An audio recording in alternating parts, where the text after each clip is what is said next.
વાવ 4 રસ્તા ઉપર હું છેલ્લા 52 દિવસથી ઉપવાસ ઉપર બેઠો છું અને આ ઉપવાસ બનાસ ડેરી વિરુદ્ધ બનાસ ડેરી સામે મુદ્દાઓ લઈને બેઠો છું।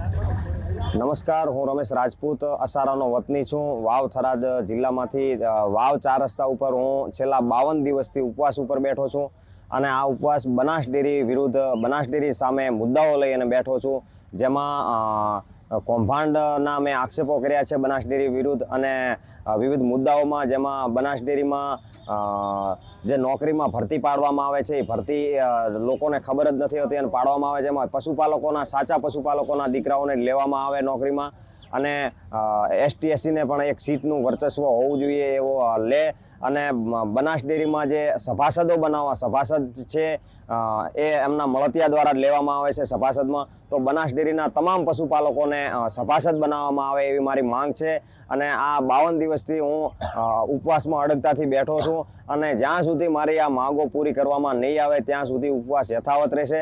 એટલે ભારતીય જનતા પાર્ટી સાથે હું જોડાયેલો છું। ભારતીય જનતા પાર્ટીને વિનંતી કરું છું કે આ માંગો પૂરી કરે। અને કોઈ એમ કહેતો હોય કે આ સહકારી માળખું છે, એમાં પાર્ટીની ક્યાં વાત આવે છે, તો ભારતીય જનતા પાર્ટી આના મેન્ડેટ કેમ આપે છે? જો મેન્ડેટ આપતા હોય તો આ ભારતીય જનતા પાર્ટીના હાથમાં જની વાત છે। એટલે ભારતીય જનતા પાર્ટી સાથે વિનંતી સાથે કહું છું કે જલ્દીમાં જલ્દી આ બનાસના પશુપાલકોના હિત માટે આ મુદ્દાઓને ધ્યાનમાં લે અને જલ્દીમાં જલ્દી બનાસના પશુપાલકોના ખુશીનો માહોલ સર્જાય એવી વિનંતી કરું છું।